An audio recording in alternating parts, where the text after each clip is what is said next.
Welcome, David. How are you doing? I'm very good, thank you. I'm wonderful to be here. How are you? Excellent, excellent. Well, thank you very much for making time for me. A few people have suggested that I interview you, but here's the catch: I'm unaware of your work. So you're going to have to give me a bit of a context piece. How did you get interested in the field of learning? What's your Oh, background when it comes to that? okay. Well, I'm going to keep this brief because I'm super intrigued by your question around the future of learning. And I watched some of the most of the other interviews, and I've had a chance to work with some people, and I've interviewed some of the other people myself. So I like what they were saying, and I'm eager to get into that topic. But how did I get into this quickly?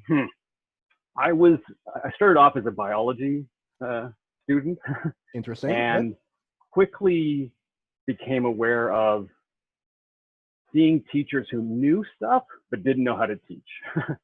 That was something I really became very cognizant of. I also was doing a lot of volunteer work and learned about group dynamics and also doing some teaching myself around consensus decision making. And this became significantly more interesting to me than biology. And basically that kind of kickstarted a whole series of events that led to a master's degree in basically adult education and communication. And then I've done a postgraduate certificate with St. FX on the same topic.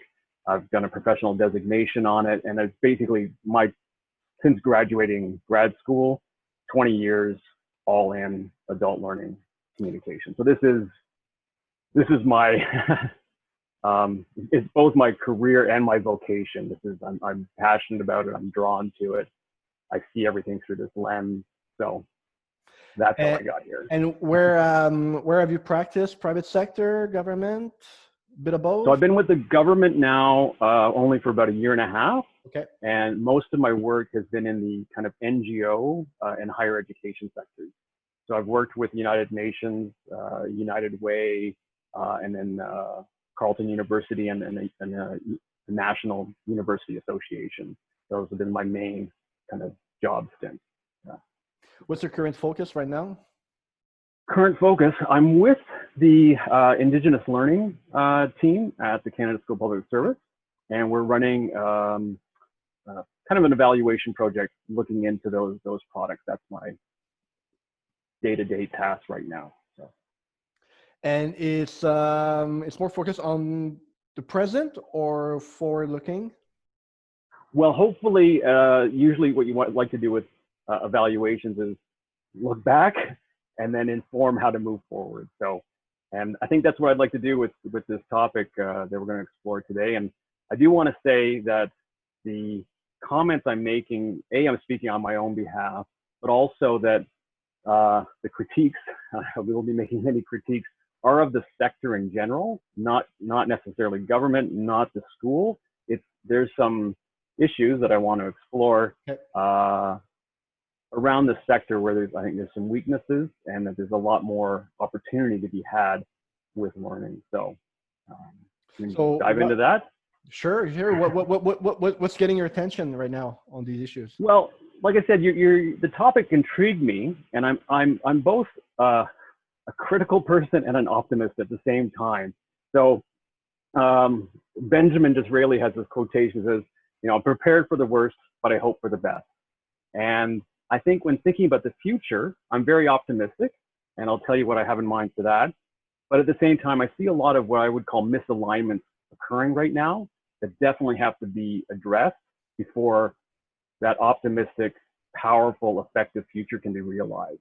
So, yeah, and for me, the future is learning used a lot more strategically. I would say like a scalpel rather than a blunt instrument. So that there's a lot of nuance there.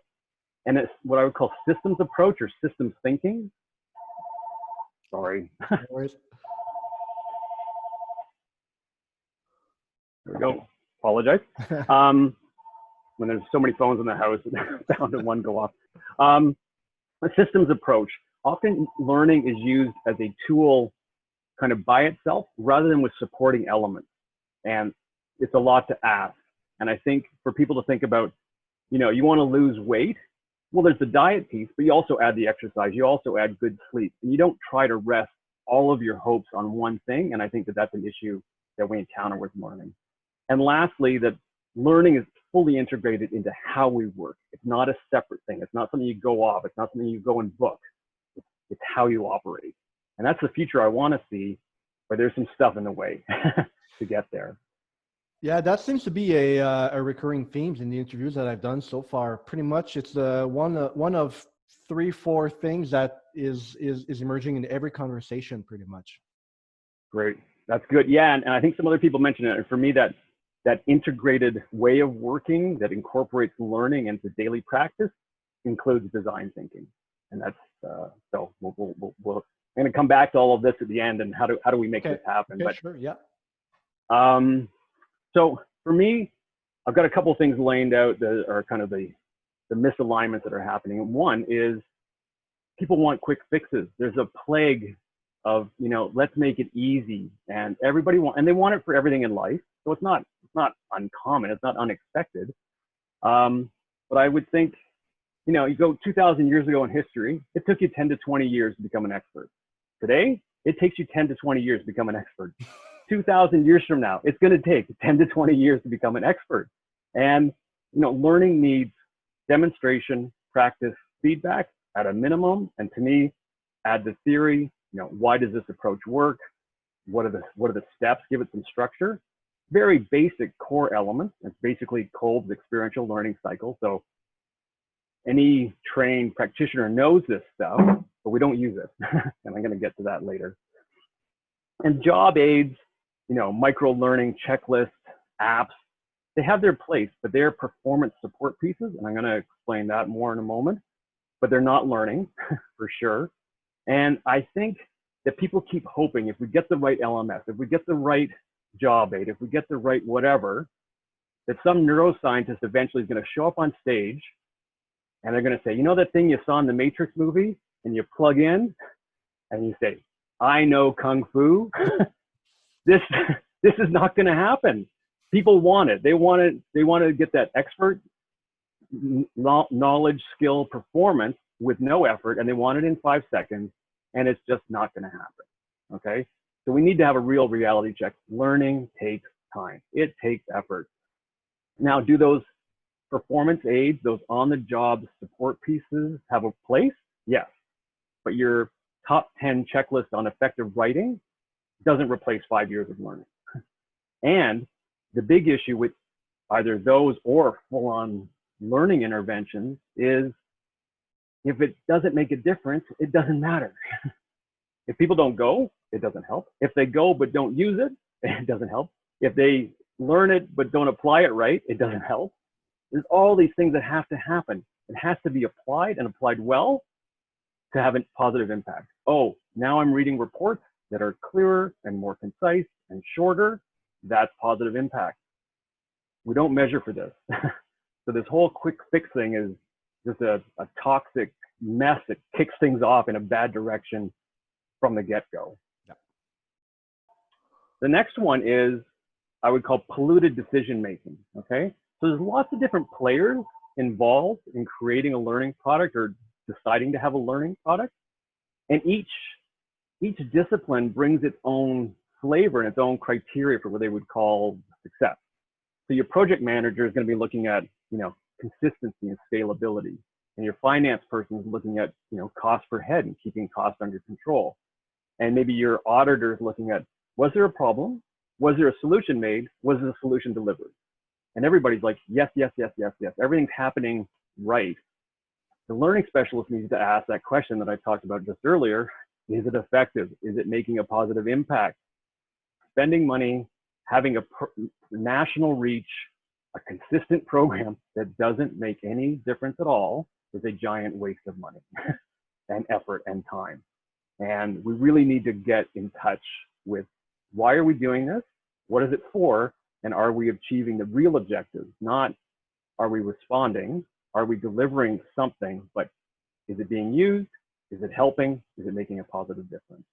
And that really kind of is a core theme around a lot of the comments I'm going to make, is coming back to that true purpose, and that it informs a lot of the decision making that should be happening that isn't, because we have multiple players with different criteria at play what they deem success. So how do you determine the impact of learning? How can you figure it out? At the end, that's going to be another another conversation. You know, I was going to use this example later, but I'll just bring it up now. Effective meetings as a learning topic, okay? If that product is intended to either make meetings shorter or for people to be able to discern and say, do we really need a meeting? So if we can offer something, see it implemented, we ask people, are you using those techniques? And then also ask afterwards, are your meetings shorter? Are they clearer? Are they more productive? Do you have less meetings? And people say, yes, yes, yes, yes. Great. If they're like, we didn't use any of this stuff because we didn't think it was useful, you're not going to have any impact. Or we tried to use it, but we needed more help. It didn't work the way we thought it would. It needs coaching. So that's where this taking multiple tactics and supporting the learning rather than putting it out there on its own and hoping it's going to deliver world-changing results. But it does take time to do those questions. But at the same time, I think people, again, I think people make things more complex than they need to be. And I think if you really distill a product down and you know exactly why it's been created, we're making a meeting product to make meetings shorter. We're going to measure how long meetings are, and that's it. And you know, there's this whole correlation, causation. You can get into a lot of things there, but really, I think we'd be way ahead if we were at least asking some clear questions like that. Yeah. Yep. I'm going to leave that evaluation one there. Okay. That's just a big one. Where do I want to say else here? Yeah, and I think when we have these multiple players, there's a lot of metrics tracked. And like I said, there's a lot of things that are actually means to an end become the end in themselves. Is a product made? Yes. Oh, that's success. Where that is a means to getting something out there. Then we need to see if the product is a success. So there's a lot to be done there. And there's that whole adage, what gets measured, you know, gets managed. And I think that we need to be clear on what should we really be managing. And I think people are concerned about this deeper level impact measurement. But I think if we had that on our radar and on our horizon, and we kept our eye on that ball, we would manage to that more.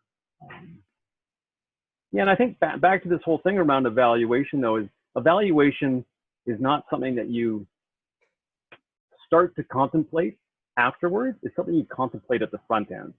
And when you keep it there, and then that helps focus the objective of what's trying to be achieved, then that informs all of the work moving forward. You do the evaluation afterwards, but you need to think about it at the front end.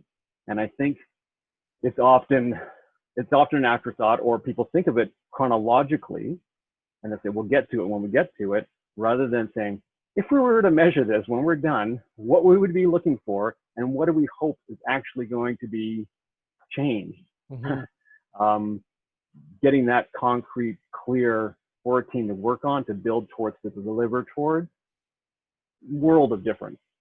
So it's definitely a big place for evaluation, but it is a big topic. So the next thing I would talk about, and I've mentioned this word performance improvement, is that learning, I think people forget that it's really a sub-element of performance improvement. And it's a tool to enhance performance improvement. And I think when we reorient our perspective under that paradigm, a couple of things happen. One is performance improvement very quickly equates in our brains to impact. You know, what is the performance like later? Is it faster, cheaper, more efficient, more effective, whatever? What is the performance? Yeah. And I like things that have the clear label right up top in your face. We're talking about performance. So let's talk about performance improvement. And that reorients things. And two other things happen. One is it gives you a broader suite of tools to make use of. So you're able to look at things like those job aids, but also for me, I think Helen Daniels talked about this. There's this situation where, there's a bad process. It's awkward, it's cumbersome, it's confusing. Let's build a learning program to help people with that. Well, when you look at performance improvement, you use that paradigm, you say, let's go upstream. Let's figure out this process thing, make it clearer, more effective, cleaner, etc. Then, and again, with the performance lens, if learning is needed to help with this, let's build a good, clean learning product to support that process. That's good, but not learning as a fix of something that's broken. Yeah. And I like that. So you can approach a problem with a bigger set of tools and either use one correct tool, or you put several tools together that enhance the likelihood of success. Nothing's ever guaranteed, but resting, it's this expression of putting all your eggs in one basket is likely not going to work very well. You need to do other things to help ensure success. So, and I mentioned this earlier in the beginning. I'm moving on to a new topic, that learning is seen as something separate. Mm-hmm. We book it, we go away, someone else does it. If I'm a manager, I send you to a learning person, they take care of the learning for you. And I think that it really loses an opportunity on the workplace day-to-day learning. You're there 5 days a week, 37.5 hours. There are so many opportunities to be had. And it's not complicated, but they have to be seized and they have to be taken advantage of. And this is a thing for me, and I'm curious maybe to get some feedback on you on this, but to me, this whole issue around hierarchies and structures actually exacerbate this and promote this idea that it's someone else. That's not in my job title. I'm not the learning facilitator, therefore I don't do that. And I think that those strict classifications and boxes that we want to put people in promote that segregation, and then people don't see it as their role either for themselves to own or as a manager supervisor to help cultivate with others. And I think that creates a lot of lost opportunity on that day-to-day opportunity. How can we encourage and allow for learning to happen more easily? This is a big one here. The next one is that learning, facilitation, and design is not seen for some reason as a professional discipline. And I'm curious, you're investigating this and what you think of this, but for me, we have a bad reference point. A lot of us will be university graduates, and even high school did the same thing, where there's a lecture, you memorize, and you regurgitate it on a test, okay? And if that's our reference point, we replicate our reference point, and we end up with not very good learning products. And what's really kind of mind-boggling for me with this stuff is that almost any other profession, you don't let a non-professional do it. You don't do surgery without a doctor. You don't build a bridge without an engineer. And you don't do the accounting without an accountant. So why do we let learning be, you can just do this. You went to school, so therefore you can teach. It's a crazy extrapolation when you kind of step back and look at it. And there's also people would think, oh, I know a little bit about it, I can do it. Well, you have a driver's license, but you're not going to enter a Formula One race, right? Like there's a skill difference too, right? And we let people, extrapolate. Oh, you're good at writing, now you can be a teacher. Oh, you're a good public speaker, you can be a teacher. Or you're a subject matter expert, which is great to help shape and inform content, but it doesn't make you a teacher. And I think we really need to get honest about this is a professional discipline. And you think about the complexities that those other disciplines face, and we're dealing with humans in groups of different ages and sexes and religions and disciplines. There's complexity like you wouldn't believe going on here. Why would you not want to have a professional?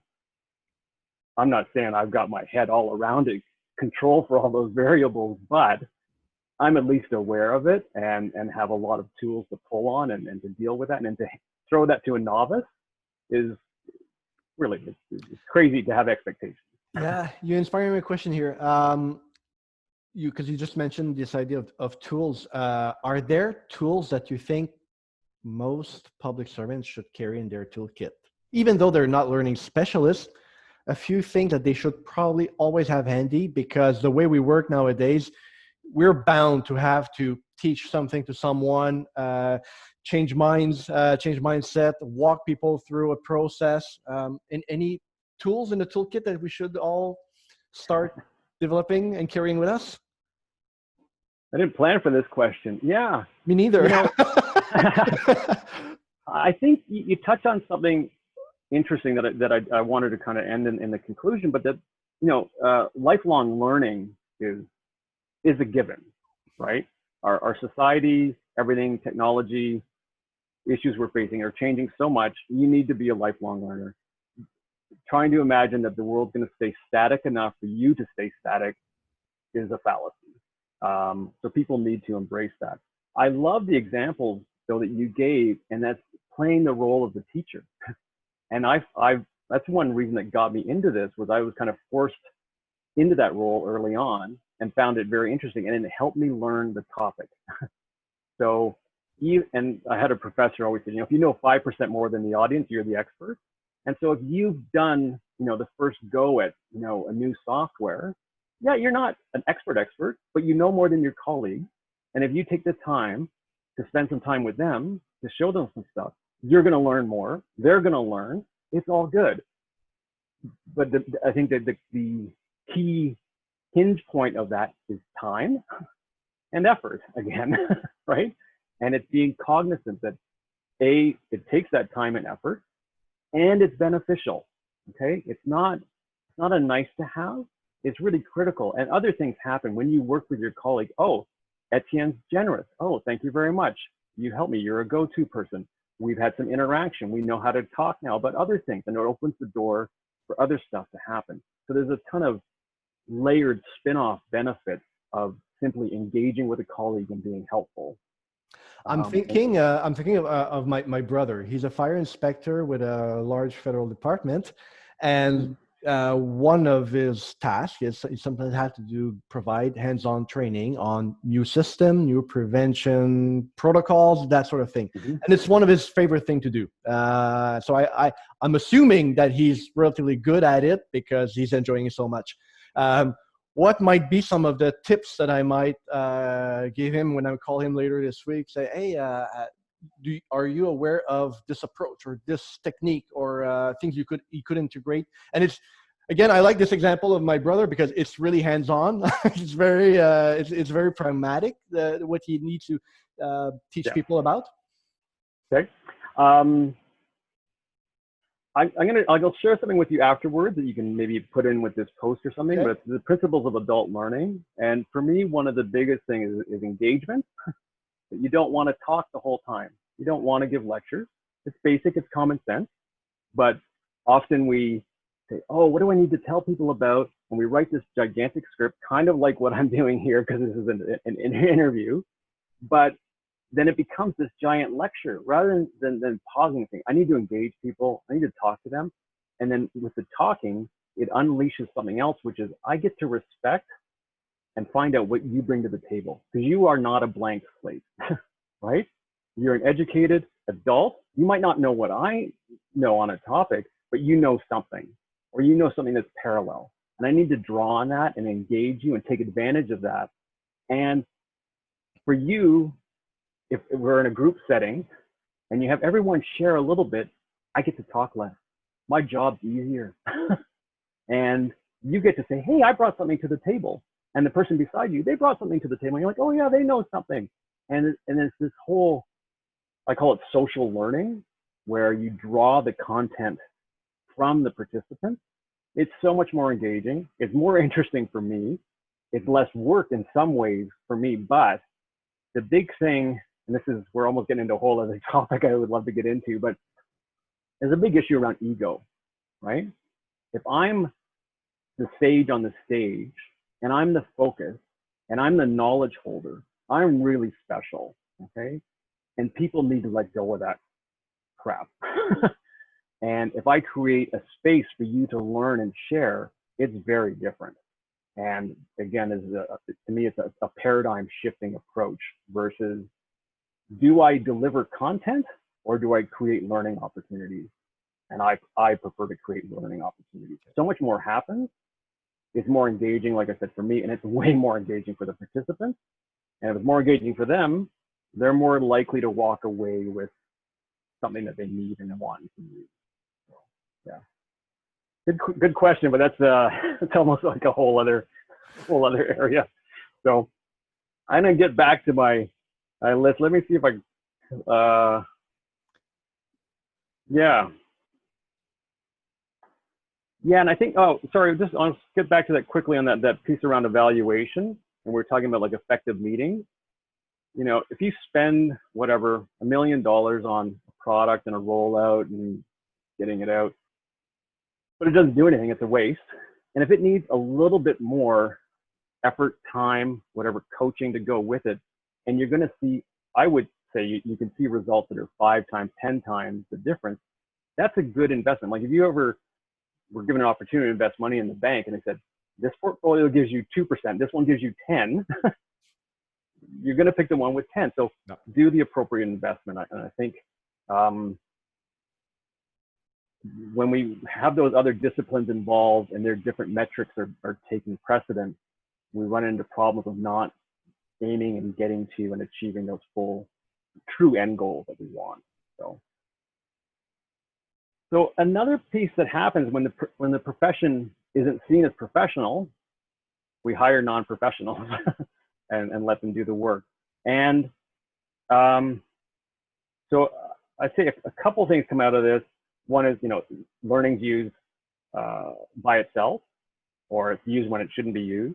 We get these death by PowerPoint kind of products come out. One thing that's tricky, especially for non-professionals to see, is professional techniques are used, but they're not used correctly. So they don't deliver the results. So an example would be, oh, as I just mentioned, learning is supposed to be engaging, and you're supposed to use quizzes to gauge knowledge. So let's throw in a quiz, but the quiz really just promotes memorization and regurgitation. It's not reflection and application. It's very shallow. So it's a good tool with good intention, misapplied. And then, as I mentioned earlier, we end up using subject matter experts as instructors when we should just use them as content advisors. And I think that's a big problem. And I think it's very hard for a subject matter expert not to want to, we call it, you know, just like regurgitation of just, you know, I've got a PhD in this. Here's everything I know. We need to distill it down and focus it. And it's very hard for someone to do that. And they need a professional to work side by side with them to achieve that. But there's one other major problem I find with non-professionals is this idea, there's this concept of being a service provider versus a trusted advisor. Now, a service provider is basically, I would quickly label, a yes person. Manager comes along and says, this team needs this learning product, build it and deliver it. And it needs to look like this. And the service provider says, yes, you know, I want to make my boss happy. I'm going to follow instructions and I execute.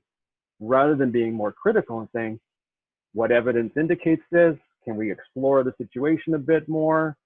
And an example I'll share from my own experience was I was asked to help a team and they said, build anti-bullying training and deliver it to this team.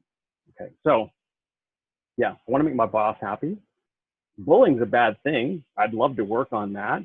I haven't done it before, so it's an interesting product for me to dive into. I'm going to help a team. There's all these upsides that just say, yeah, just go do it. But then you got to step back and say, what's prompting this? What's really happening? So with more exploration, turns out there's one bully on the team, and really what's needed is a coaching session with the manager to help them have a conversation and say, hey, when you do this, you're not making people feel comfortable in this workplace. It's not welcome. I'm going to work with you to help change this. If you don't agree to this, or we can't see the changes we need, you're not welcome to work here anymore. A 5-minute conversation. People don't like those conversations. They're like, how can we go around this? Ask me to spend 40 hours of development time, 3 hours of delivery time, and hope that that bully gets the message that you're talking about them and starts to change their behavior. It's the wrong strategy for the wrong problem. So being a service provider is dangerous, and it's a real disservice to the profession. And then, you know, and then the manager who requested all this stuff is, well, the anti-bullying thing, it didn't work. Well, it was the wrong tactic for the situation. So nobody's happy with it. It doesn't serve anyone well. It's painless, but it's not effective. Question for you, going back to some of the difference between the subject matter experts and the professional practitioner of learning, facilitator. Mm-hmm. When the participants in the learning activity really want to go deep, and it might not be the case for everyone in the group, but you had a handful of people who are a bit more aware. The reason why they came to the course, the class, is because they've already done quite a bit of reading, and this is a topic is top of mind for them. When these people really want to go deep beyond the knowledge of the facilitator, how do you loop in the subject matter expert so that these learners can leave satisfied? Fantastic. So great question, but it loops back to some of the advice that I shared earlier around drawing from the participants, right? So you're like, how do I collaborate with this private sector partner? Somebody else has done it in the room. You know, draw on that. Let them feed each other. And then there's engaging the subject matter expert. You know, it's the guest speaker, or they're there at the end of the day, or, you know, you weave them in. But to me, I would first draw on the participants, and then also, that strategically use the subject matter expert for those high-level, focused, detailed questions. But then it's also, is that meant to be in that learning experience? It's like, this is, let's get these foundations. Let's explore those things. Ask the participants their thoughts. The add-on, the step 2 is, there's a discussion forum online. There's 3 SMEs that are available. They will be responding to questions there. Follow up your learning, continue this journey there. Then your SME isn't trapped and booked for 3 hours on a Wednesday afternoon. And, you know, you can keep running these courses, and they can keep responding to that, you know, a virtual discussion group, and responding and supporting people. And the questions will be refined because they will have already cross-fertilized with each other. So there's definitely a role. It's efficient use, appropriate use, careful use is more the issue. Yeah. So I think I've got you on board, but just in case anybody who's listening is saying, you know, Dave is just critical, nothing works. How does this play out? So I'm going to take a really clear, concrete example from reality, okay? And it's a big topic right now, so it's very fitting. Equity, diversity, inclusion, anti-racism, unconscious bias. We've been working on that 20, 30 years, gender equity for sure, 30, 40 years. It's still an issue. We have not hit the mark yet. Does it mean that just more training was needed? I don't think so. I think better training, better learning support, but also that systems approach that I talked about, not relying just on the learning products, looking at the whole picture is what's needed. Now, how does this happen? What went wrong? Now, let's say you've got a teenager and you're going to send them to driving lessons, and you find out the class, it's only in class. There's no in-car component. And then you find out the ministry says, you know, we're going to save some money. The driving test, when you get your license, it's just a written test. There's no practical component, right? You, as a layperson, would know instinctively this is a flawed design, right? So learning can kind of fall into 3 different buckets. It's knowledge, skills, and attitude. Okay. And with this example, you're trying to use knowledge in place of skill. Now, we can get into this, and there's definitely a crossover. You drive down the street, you see a stop sign, you stop. You're performing a skill that indicates the knowledge you have that you're supposed to stop at stop signs. Okay, so there is a crossover, but you want to have that practical skill component with that before you unleash a teenager on the road with a car. So this mismatch occurs, and it occurs a lot. Using the wrong strategy for an objective. There's a misalignment. Now, there's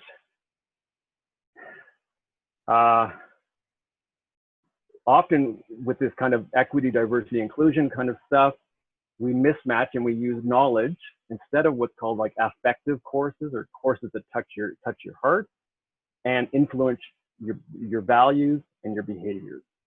And now, if knowledge shifted values and behaviors, nobody would ever smoke. It wouldn't have taken us 40 years for seatbelts to be adopted, right?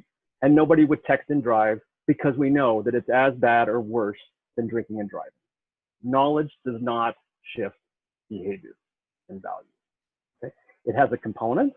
Okay, it's not absent, but boy, there's a whole other realm that's like 90% of what you need to really get at, that aspect of that heart kind of thing.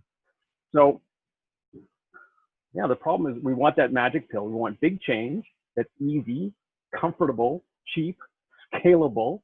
We want all these things.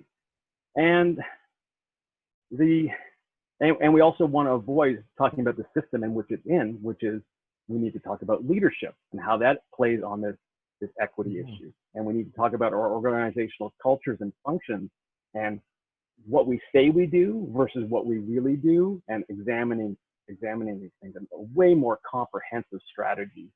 So there's a real lack of understanding and misuse of the profession, and not allowing for it to be used appropriately. Can I interject? Yeah, please. Because anti-racism in particular is really dear to me. And I'm hearing lately lots of conversation around, well, diversity and inclusion are one of the hottest topics. And it was already hot before the last few months, but it has even increased. But now there's an added layer of anti-racism. And like many, I've been hearing talk about on these topics for well over a decade, 15 years, 20 years, since as long as I've been in government. But if I go back to your earlier comment about framing learning as performance, what would be that translation when we look at diversity, inclusion, and anti-racism? Like, what's the performance objective that we're trying to achieve there? And the reason why I'm asking is I'm wondering if perhaps we have misframed the problem when we talk about diversity, inclusion, and anti-racism. And the issue is that it is not one of value, but it's just that the learning that is happening is not targeted at performance improvement. Yeah. What are your thoughts on that? Yeah. So, I don't have a solid answer. I'll try to work through this with you here. It's an awesome question. I would be really eager to dive into this in more detail. I think, again, there's like this kind of domino series of events that have to happen. And to me, definitely viewing the other as an equal is is something that can be triggered through a powerful learning experience. And to me, that is it empathy, viewing as equal, acknowledging, oh, I have a bias, I don't treat this group the same. And those things can be measured. And it's surprising, I was really happy to find out recently that you can just basically ask people, do you feel more empathetic towards group X? And that's as valid a question as any. It doesn't need to be some crazy psychological instrument. Oh, you picked green, that means you like this. Like it's not crazy. Just ask people. And I think that there's, again, it's being cognizant of what is that true objective, using the right design to achieve it. So rather than saying, oh, we want to stop racism, we're going to do a whole knowledge course on the history of transplanting slaves from Africa and what the colonies looked like with slaves 200 years ago, and do a history lesson. Like it's action again. It's a knowledge course. It's not going to affect that deep value piece.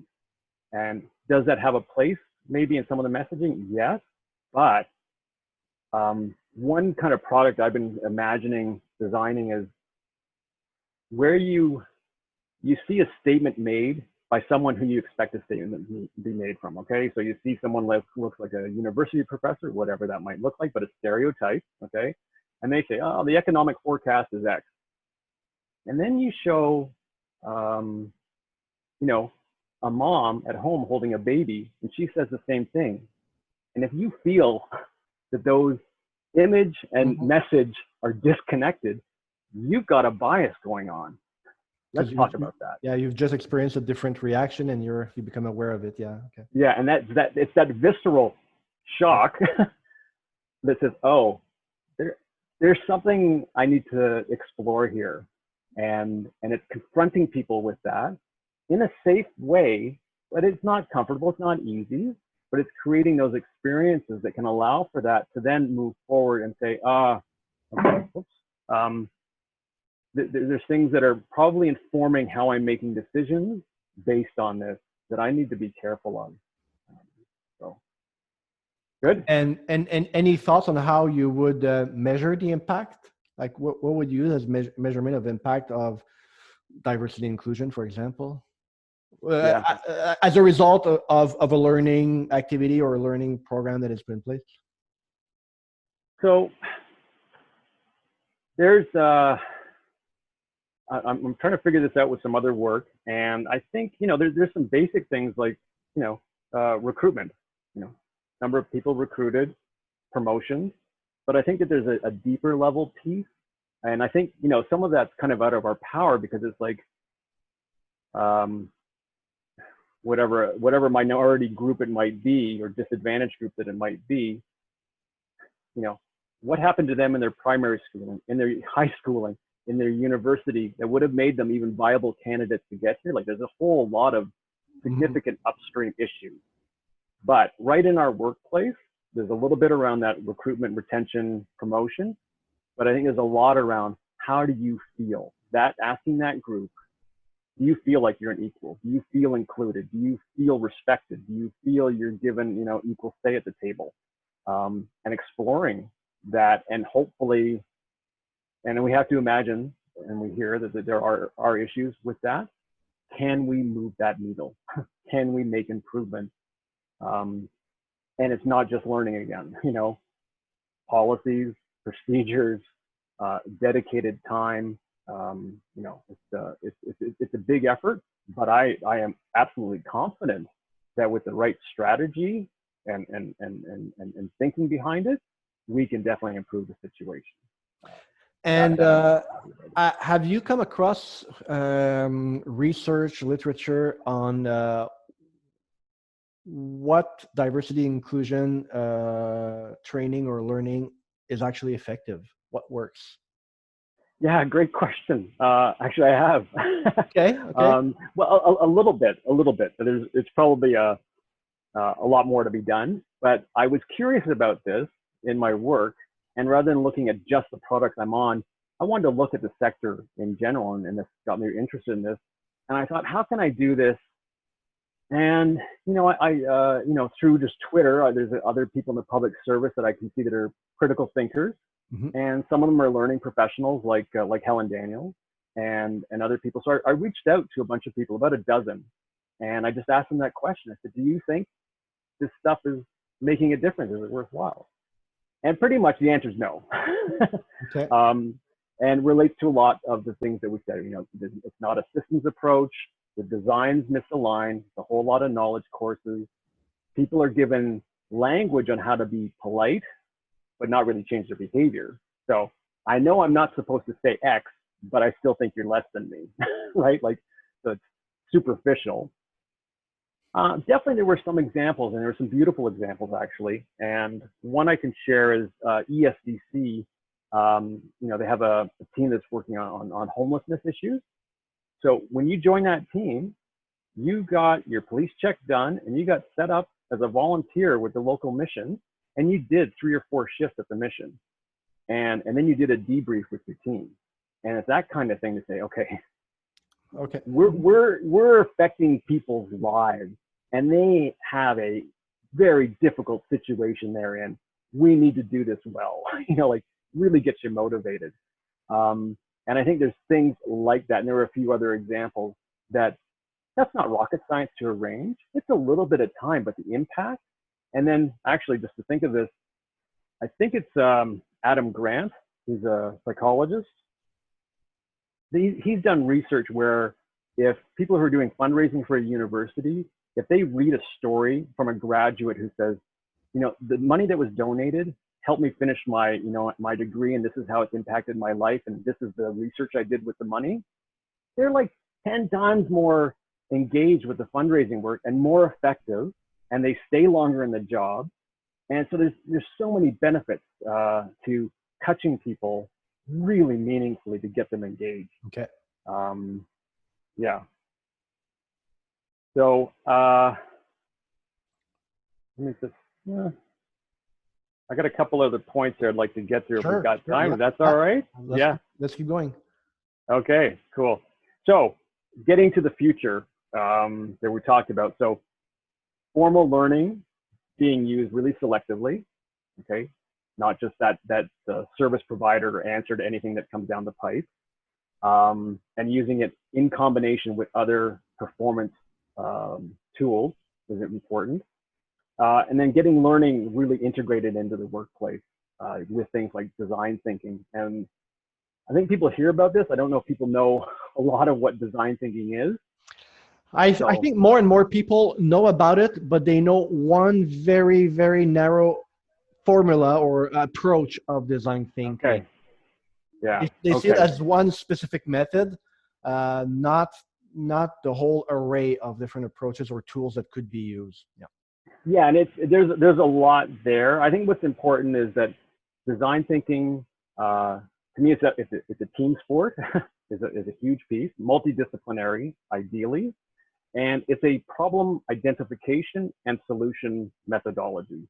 So there's that pause to say, I hear something's not working right, but let's take some time to figure out what the real problem is before proceeding. And then with the solution piece, there's that whole iterative testing. So it's not just, oh, we think this is the idea, let's build this and offer it nationally. It's no, let's run it by 5 people, test it, refine it some more, and do that again a bunch of times, and then end up with a final product.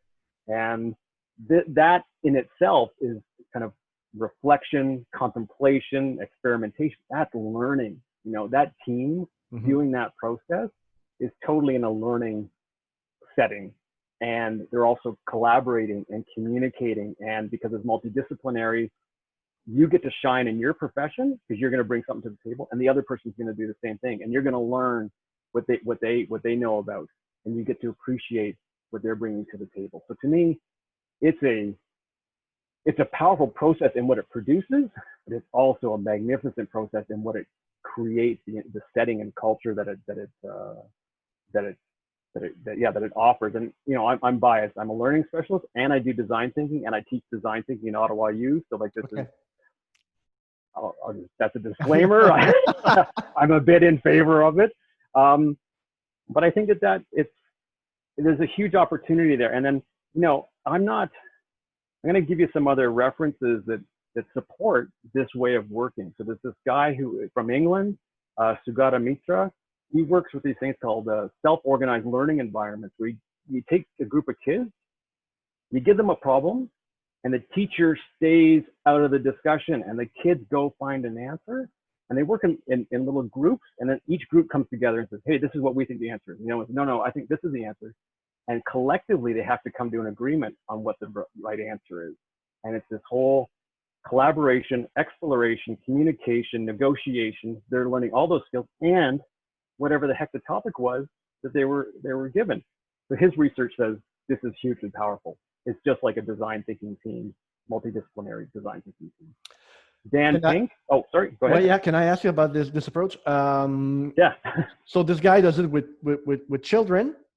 Mm-hmm. How would you put it in practice with adults in a corporate environment? Adults who have hundreds of meetings on their schedule, that struggle to find even like 2 consecutive hours free to think about anything. So how would you approach it in a corporate setting?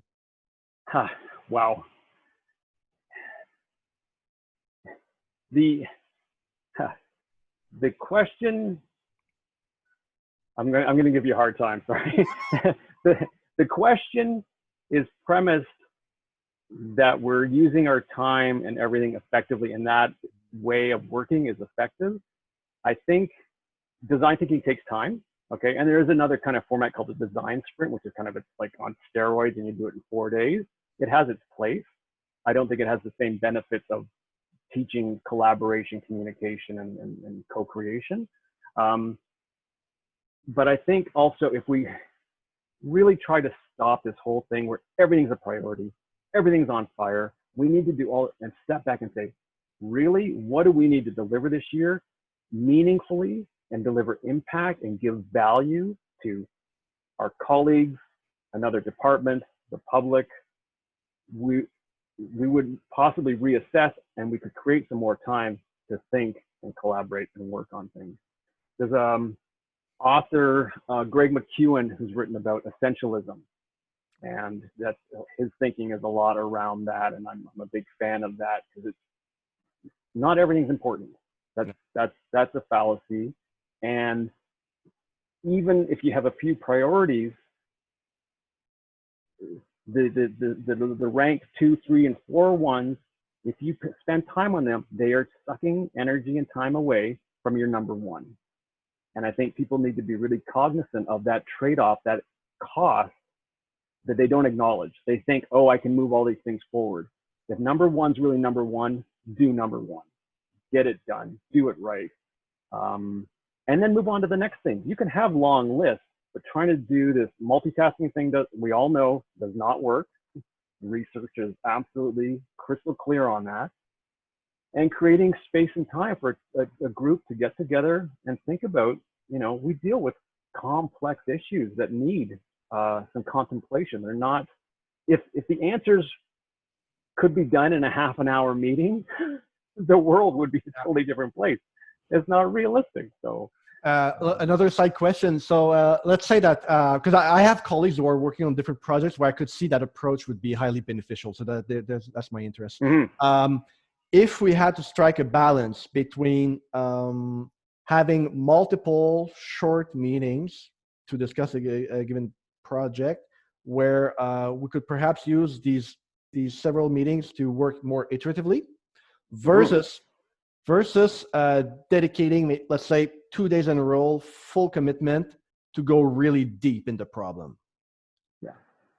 How could the facilitator or designer of such a session figure out what's the best trade-off between these two, the iteration in short bursts or like going deep and really address a problem, hopefully at its root cause? Yeah. This 2 things come to mind. One is there's hardly ever a right answer that's right for everything, because I like both of those strategies.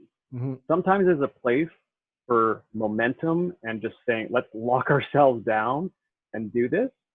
But having done the work, and I don't know about you, but for myself, definitely in this COVID situation, and having done this design thinking work with a team, there's only so many productive hours that your brain is like, at that high functioning, curious and processing level where it can handle stuff. Staying at the desk twice as long doesn't produce twice as much work. And definitely with the design teams that I've done some work with, that pause, sleeping overnight, coming back to it the next day, huge value in just making use of those really productive hours together and not trying to push through. So I'd rather do 4 hours today and 4 hours tomorrow rather than 8 hours today, almost any time. But there are situations where maybe kicking off a project, let's frame this thing, let's get our head around it, let's get started. That focus time together can be useful. So and once you have clarity of direction, clarity of vision, then okay. I'm just going to leave you with a couple more authors who support this way of thinking. So another one's Dan Pink. I don't know if you're familiar with him, but okay.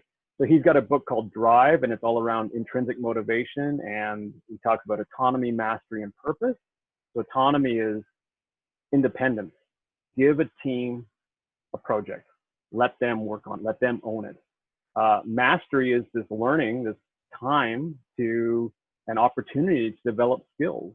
You might give time for someone to attend learning, but they need to come back and apply it and use it and actually grow that skill. And then purpose is, of course, meaningful tasks that really engage people at a deep level. So that's Dan Pink. We talked about Sugata Mitra. Amy Edmondson, she's kind of the mother of psychological safety. And she says, don't give employees projects to implement or solutions to implement, give them problems to solve, okay?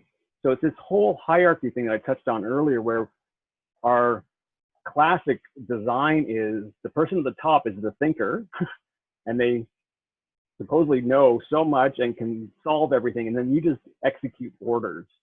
It's not realistic. It's totally demotivating, and it totally underutilizes all of those wonderful thinkers and ideas and experiences that those team members have. So Amy Edmondson says, give them a problem to solve. Don't give them the solution to implement, give them a problem to solve. For that, we require also problem ownership.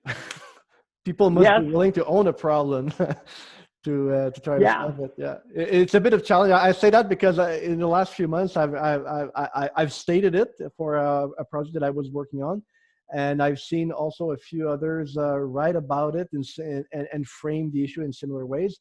But in the public service, yes, we senior executive own mandates, but they are more reluctant to own problems.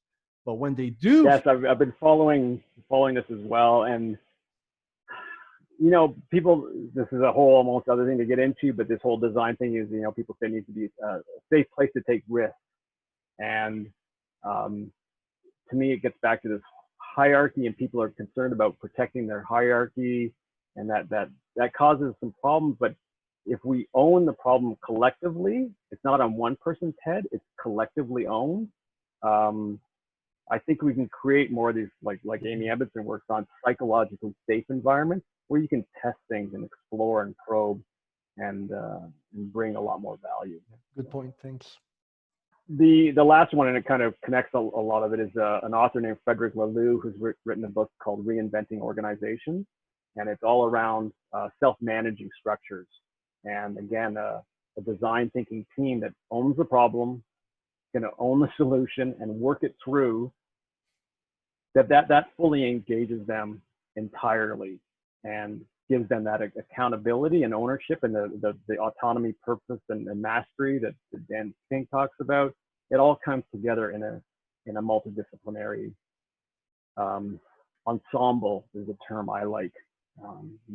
Really people really working well together, and it's a big difference between working sequentially, as we often do, or working in parallel, where we disaggregate a project and things try to run in separate streams, versus co-creation. It's significantly different. So I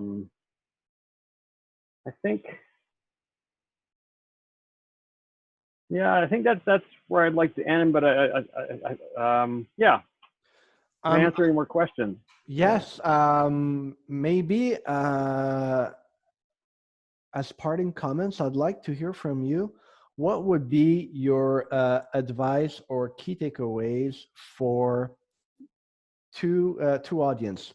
One, the learning specialists, learning advisors, who are very much taken by operations, who rarely have a time to learn for themselves and look at what's happening in the industry. If you had to share with them a few takeaways, like this is where the world is going now, this is how your work is bound to change, this should be top of mind for you moving forward. And also the equivalent, but for non-learning practitioners, but people who just want to integrate some practice in their day-to-day work. Great question. I think my answer is the same for both groups.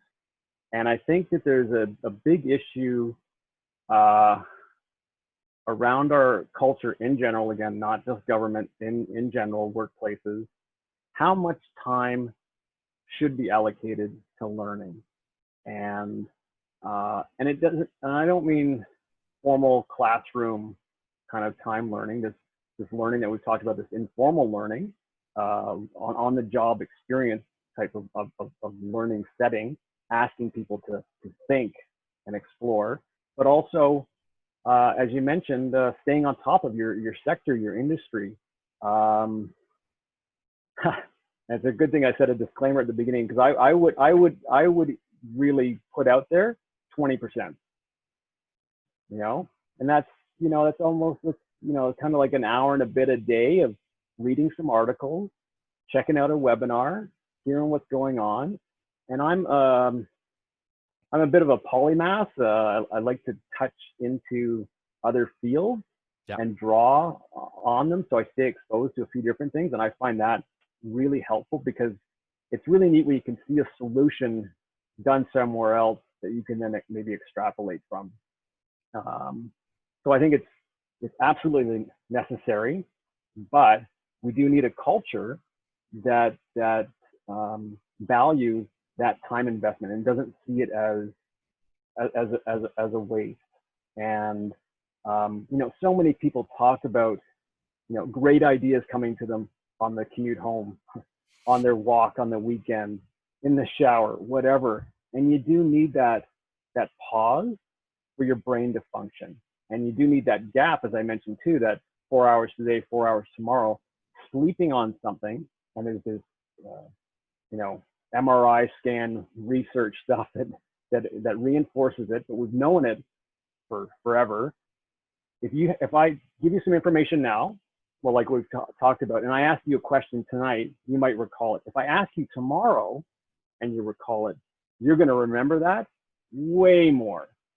And that literally time is something that you cannot accelerate, and creating space for that.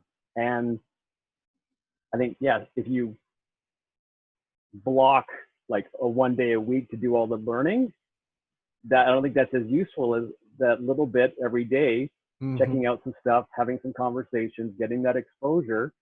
But I really think that is a big culture question to say. And I think I don't like it, and definitely everything shouldn't be distilled down to money and cost benefit in that sense. I think there are other benefits that are harder to extrapolate to money, but they can still benefit that way. If you're more informed about your work and you're able to tackle that next problem more quickly, more efficiently, that's good. If you're simply more engaged with your work, engagement rates are pitiful. They're like 30%, North America. It's awful. There's so much wasted potential and energy waiting to be tapped into. So if we can do things that can unleash that, I think it's all good. So, but again, I'm a learning specialist. I'm biased, but I think that learning, it can play a big role in things like engagement and efficiency and being on the top of our game.